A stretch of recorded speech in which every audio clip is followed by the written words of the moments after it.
नमस्कार दोस्तों, इस वीडियो में हम ये देखेंगे कि किस तरीके से आप एलडीएच की किट किसी भी सेमी ऑटोमेटेड बायोकेमिस्ट्री एनालाइजर पे प्रोग्राम कर सकते हो। इस वीडियो में हम एनामोल लैबोरेटरीज प्राइवेट लिमिटेड द्वारा मैन्युफैक्चर किए गए किट को यूज़ करेंगे।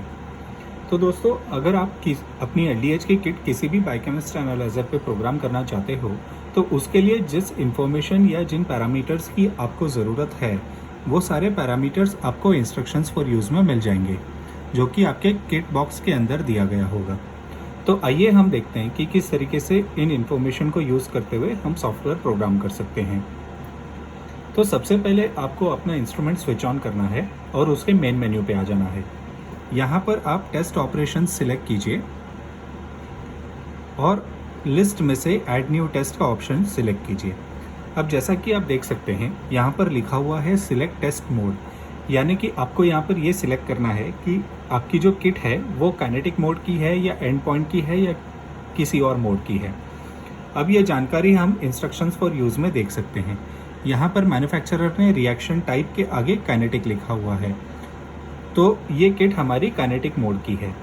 अब आप यहाँ पर एक और चीज़ देख सकते हैं कि मैन्युफैक्चरर ने यहाँ पर एक एरो बनाया है जो नीचे की तरफ पॉइंट कर रहा है।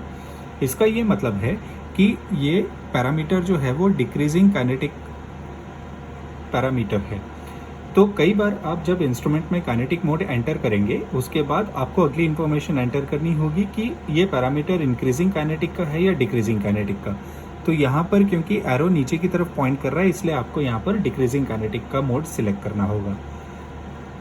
तो यहाँ पर भी हम इंस्ट्रक्शंस फॉर यूज़ के हिसाब से काइनेटिक मोड यहाँ पर सिलेक्ट कर लेंगे। अब जैसा कि आप देख सकते हैं, यहाँ पर बहुत सारी इन्फॉर्मेशन आपको ऐड करनी होगी। सबसे पहली इन्फॉर्मेशन जो आपको ऐड करनी है वो नेम ऑफ द टेस्ट की ऐड करनी है। इसके लिए हम इस ऑप्शन को सिलेक्ट कर लेंगे और यहाँ पर कोई भी नेम ऐड कर देंगे जो हमारे लेबोरेटरी के अकॉर्डिंग सूटेबल होगा। इस वीडियो में मैं LDH नेम ऐड कर रहा हूँ। नेम ऐड करते ही आप यहाँ पर एंटर का ऑप्शन सिलेक्ट कर लीजिए और होम स्क्रीन पे आ जाइए। अगली इन्फॉर्मेशन जो आपको यहाँ पर एंटर करनी होगी वो प्राइमरी वेवलेंथ की एंटर करनी होगी। अब प्राइमरी वेवलेंथ की जानकारी भी आप इंस्ट्रक्शंस फॉर यूज़ में देख सकते हैं। यहाँ पर मैन्युफैक्चरर ने प्राइमरी वेवलेंथ के आगे 340 नैनोमीटर लिखा है। इसका ये मतलब है कि ये किट 340 नैनोमीटर पे काम करेगी। तो क्योंकि यहाँ पर जो डिफ़ॉल्ट वेवलेंथ मेंशन है वो 340 नैनोमीटर ही है, इसलिए हम इस इंफॉर्मेशन को एडिट नहीं करेंगे। अगली इन्फॉर्मेशन जो आपको यहाँ पर ऐड करनी होगी वो सेकेंडरी वेवलेंथ की होगी। अब क्योंकि मैन्युफैक्चरर ने अपने पैक इंसर्ट में कहीं भी सेकेंडरी वेवलेंथ की कोई जानकारी नहीं दी है, इसलिए हम इस ऑप्शन को छोड़ देंगे या तो फिर इसको डिसेबल रखेंगे। अगली इन्फॉर्मेशन जो आपको यहाँ पर ऐड करनी होगी वो टेम्परेचर की होगी, यानी फ्लो सेल टेम्परेचर कितना होना चाहिए। अब ये जानकारी भी आप इंस्ट्रक्शंस फॉर यूज़ में देख सकते हैं। यहाँ पर मैन्युफैक्चरर ने फ्लो सेल टेम्परेचर के आगे 37 डिग्री लिखा हुआ है। तो क्योंकि यहाँ पर हमारे सॉफ्टवेयर में भी 37 डिग्री ही मेंशन किया हुआ है, इसलिए हम इस इंफॉर्मेशन को एडिट नहीं करेंगे। अगली इन्फॉर्मेशन जो हमें यहाँ पर ऐड करनी होगी वो KF या काइनेटिक फैक्टर की ऐड करनी होगी। अब काइनेटिक फैक्टर को हम 1.0 ही मेंटेन रखेंगे। अगली इन्फॉर्मेशन जो हमें ऐड करनी है वो वॉल्यूम या एस्पिरेशन वॉल्यूम की ऐड करनी है। अब एस्पिरेशन वॉल्यूम को आप 500 माइक्रोलीटर ही रख सकते हैं, लेकिन अगर आप अपना पूरा टेस्ट 500 माइक्रोलीटर में रन कर रहे हैं तो आप इसको घटा करके 300 या 400 माइक्रोलीटर भी कर सकते हैं। अगली इन्फॉर्मेशन जो हमें ऐड करनी है वो यूनिट्स की ऐड करनी है। अब यूनिट की जानकारी भी आप इंस्ट्रक्शंस फॉर यूज़ में देख सकते हैं। उसके लिए आप लीनियरिटी का कॉलम देखिए और जो यूनिट आपकी लीनियरिटी के कॉलम के आगे लिखी है वही यूनिट आप अपने सॉफ्टवेयर में एंटर कर सकते हैं। तो वो यूनिट एंटर करने के लिए आप यूनिट का ऑप्शन सिलेक्ट कीजिए और लिस्ट में से वो वाली यूनिट सेलेक्ट कर लीजिए जो इंस्ट्रक्शंस फॉर यूज़ में दी गई थी। अगली इन्फॉर्मेशन जो हमें यहाँ पर ऐड करनी है वो लैग टाइम और रीड टाइम की ऐड करनी है। अब ये जानकारी भी हम इंस्ट्रक्शंस फॉर यूज़ में देख सकते हैं। यहाँ पर मैन्युफैक्चरर ने डिले टाइम 60 सेकेंड्स और रीड टाइम 120 सेकेंड्स लिखा हुआ है। अब दोस्तों, मैं यहाँ पर आपको बता देता हूँ कि डिले टाइम और लैग टाइम दोनों एक ही चीज़ होती है। तो ये इन्फॉर्मेशन हम डायरेक्टली एंटर कर सकते हैं, लेकिन यहाँ पर मैं आपको एक और बात बता दूँ कि कई इंस्ट्रूमेंट्स में रीड टाइम एंटर करने का ऑप्शन नहीं होता है। वहाँ पर आपको इंटरवल टाइम और नंबर ऑफ रीडिंग्स एंटर करने का ऑप्शन दिया जाएगा। तो आप उन दोनों इन्फॉर्मेशन को यूज़ करते हुए आप रीड टाइम कैलकुलेट कर सकते हो। अगर मैं आपको एक रफ पेपर पे एक्सप्लेन करूं, तो रीड टाइम कैलकुलेट करने का जो फॉर्मूला होता है वो होता है read time is equal to interval time into number of readings. Example के तौर पे मान लीजिए अगर आपका इंटरवल टाइम 30 सेकेंड्स का है और आपकी नंबर ऑफ रीडिंग्स है 4, तो आपका रीड टाइम हो जाएगा 30 into 4 is equal to 120 seconds. अब क्योंकि यहाँ पर मैन्युफैक्चरर ने डायरेक्टली रीड टाइम मेंशन किया है, इसलिए हमें ये इन्फॉर्मेशन डायरेक्टली हम सॉफ्टवेयर में ऐड कर सकते हैं। इन्फॉर्मेशन ऐड करने के लिए आप लैग टाइम का ऑप्शन सेलेक्ट कीजिए और दोबारा से लैग टाइम का ऑप्शन सेलेक्ट कर लीजिए और यहाँ पर आप वो वाली वैल्यू एंटर कर लीजिए जो आपने इंस्ट्रक्शंस फॉर यूज़ में पढ़ी है। वैल्यू ऐड करते ही आप यहाँ पर एंटर दबा दीजिए और यहाँ पर आप रीड टाइम सिलेक्ट कर लीजिए और यहाँ पर भी आप वो वाली वैल्यू ऐड कर लीजिए जो आपने इंस्ट्रक्शंस फॉर यूज़ में पढ़ी है। वैल्यू ऐड करते ही आप यहाँ पर वापस एंटर दबा दीजिए और एस्केप दबा दीजिए होम स्क्रीन पे आने के लिए। अगली इन्फॉर्मेशन जो हमें यहाँ पर ऐड करनी है वो ब्लैंक सेटिंग्स की ऐड करनी है। यदि हमें डिस्टिल वाटर से ब्लैंक रन करना है या हमें रिएजेंट से ब्लैंक रन करना है। अब ये जानकारी भी हम इंस्ट्रक्शंस फॉर यूज़ में देख सकते हैं।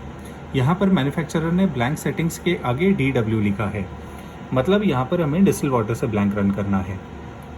तो क्योंकि हमें डिस्टिल वाटर से ब्लैंक रन करना है, इसलिए ब्लैंक के आगे जो ऑप्शन नो लिखा आ रहा है उसे हम एडिट नहीं करेंगे। अगली इन्फॉर्मेशन जो आपको ऐड करनी होगी वो QC या क्वालिटी कंट्रोल की ऐड करनी होगी। यदि आप लेबोरेटरी में कोई भी क्वालिटी कंट्रोल सीरा रन कर रहे हैं तो उसकी नॉर्मल या अबनॉर्मल रेंज आप यहाँ पर एंटर कर सकते हो। अगली इन्फॉर्मेशन जो आपको ऐड करनी है वो नॉर्मल वैल्यू, पेशेंट्स के अंदर क्या नॉर्मल वैल्यू है वो आपको यहाँ पर ऐड करनी है। अब वैसे तो लेबोरेटरी को अपनी नॉर्मल वैल्यू खुद एस्टैब्लिश करनी चाहिए और वो नॉर्मल वैल्यूज़ यहाँ पर एंटर करनी चाहिए, लेकिन यदि लेबोरेटरी ने अपनी नॉर्मल वैल्यू एस्टैब्लिश नहीं करी है तो उसके लिए आप इंस्ट्रक्शंस फॉर यूज़ रेफर कर सकते हैं। यहाँ पर मैन्युफैक्चरर ने रेफरेंस वैल्यू के आगे अलग अलग टेम्परेचर पे एंजाइम एक्टिविटी लिखी हुई है, तो यहाँ पर हम 37 डिग्री वाली वैल्यू एंटर कर देंगे क्योंकि हमने फ्लो सेल का जो टेम्परेचर यहाँ पर लिखा हुआ है वो 37 डिग्री का है। तो क्योंकि हम 37 डिग्री पे मेजर कर रहे हैं इसलिए हम ये वाली वैल्यू यहाँ पर एंटर कर देंगे। वैल्यू एंटर करने के लिए आप नॉर्मल वैल्यू को सिलेक्ट कीजिए और यहाँ पर ऑप्शन येस सिलेक्ट कर लीजिए। यहाँ पर हम सबसे पहले लो का ऑप्शन सिलेक्ट करेंगे और यहाँ पर हम वो वाली वैल्यू एंटर कर देंगे जो हमने इंस्ट्रक्शंस फॉर यूज़ में पढ़ी है। वैल्यू ऐड करते ही आप यहाँ पर एंटर का ऑप्शन दबा दीजिए। उसके बाद हम हाई का ऑप्शन सिलेक्ट करेंगे और यहाँ पर हम वो वाली वैल्यू एंटर कर देंगे जो हमने इंस्ट्रक्शंस फॉर यूज़ में पढ़ी है। वैल्यू ऐड करते ही आप यहाँ पर एंटर का ऑप्शन दबा दीजिए और फिर एस्केप दबा दीजिए होम स्क्रीन पे आने के लिए। इसके बाद अगली इन्फॉर्मेशन जो आपको एंटर करनी है वो स्टैंडर्ड की एंटर करनी है, यदि किट के अंदर स्टैंडर्ड दिया गया है या नहीं। अब ये जानकारी भी आप इंस्ट्रक्शंस फॉर यूज़ में देख सकते हैं।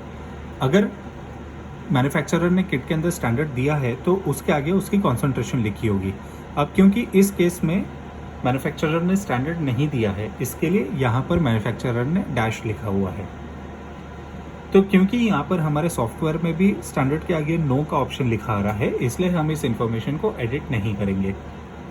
इसके बाद जो अगली इन्फॉर्मेशन आपको यहाँ पर एंटर करनी होगी वो फैक्टर की एंटर करनी होगी।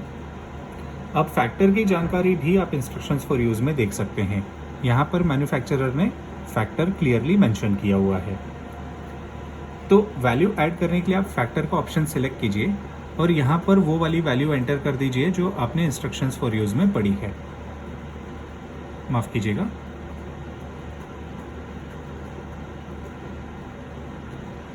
उसके बाद आप यहाँ पर एंटर कर दीजिए। आखिरी में आपको लिमिट सेटिंग्स की इंफॉर्मेशन यहाँ पर ऐड करनी होगी। यहाँ पर आपको एंटर करना होगा कि आपकी किट की इनिशियल एब्जॉर्बेंस कितनी होनी चाहिए, मैक्सिमम डेल्टा एब्जॉर्बेंस कितनी होनी चाहिए और आपकी किट की लिनियरिटी कितनी है। अब ये तीनों जानकारी भी आपको इंस्ट्रक्शंस फॉर यूज़ में ही मिल सकती है। यहाँ पर आप देख सकते हैं कि जैसे मैन्युफैक्चरर ने यहाँ पर ब्लैंक एब्जॉर्बेंस लिमिट के आगे ग्रेटर देन 1.0 लिखा है और लिनियरिटी के आगे 2000 लिखा हुआ है। अब ये दोनों वैल्यू हम यहाँ पर एंटर कर सकते हैं। तो सबसे पहले हम इनिशियल एब्जॉर्बेंस पे क्लिक करेंगे और यहाँ पर हम वो वाली वैल्यू एंटर कर देंगे जो हमने इंस्ट्रक्शंस फॉर यूज़ में पढ़ी थी। वैल्यू ऐड करते ही यहाँ पर हम एंटर दबा देंगे। अब क्योंकि मैन्युफैक्चरर ने मैक्सिमम डेल्टा एब्जॉर्बेंस पर मिनट की कोई जानकारी नहीं दी है, इसलिए हम इस ऑप्शन को ब्लैंक छोड़ देंगे। उसके बाद हम लीनियरिटी का ऑप्शन सिलेक्ट करेंगे और यहाँ पे हम वो वाली लीनियरिटी एंटर कर देंगे जो हमने इंस्ट्रक्शंस फॉर यूज़ में पढ़ी है। वैल्यू ऐड करते ही हम यहाँ पर एंटर दबा देंगे और फिर एस्केप दबाकर होम स्क्रीन पे आ जाएंगे। अब जैसा कि आप देख सकते हैं, जो भी इंफॉर्मेशन यहाँ पर एंटर करने की ज़रूरत है वो हम कर चुके हैं। अभी हमको सॉफ्टवेयर सेव करना है प्रोग्राम हमारा, तो उसके लिए हम सेव का ऑप्शन दबा देंगे और हमारा प्रोग्राम सॉफ्टवेयर में सेव हो चुका है। प्रोग्राम ओपन करने के लिए हम यहाँ पर लिस्ट टेस्ट पे क्लिक करेंगे और वो वाली पेज या विंडो खोल देंगे जहाँ पर हमारा प्रोग्राम सेव हुआ है। अब जैसा कि देख सकते हैं, यहाँ पर हमारा प्रोग्राम 87 नंबर पोजीशन पे सेव हुआ है। प्रोग्राम ओपन करने के लिए हम इसको सिलेक्ट कर लेंगे। यदि आप कोई भी पेशेंट सैंपल रन करना चाहते हैं तो यहाँ पर रन का ऑप्शन सिलेक्ट कर लीजिए। अब यहाँ से इंस्ट्रूमेंट आपको आगे गाइड कर देगा कि किस तरीके से आप एब्जॉर्बेंस ले सकते हैं। दोस्तों, हम उम्मीद करते हैं कि ये वीडियो आपको पसंद आई होगी। अगर ये वीडियो आपको पसंद आई तो इसे लाइक और शेयर ज़रूर कीजिए और हमारे चैनल को ज़रूर सब्सक्राइब कीजिए। Thank you very much friends.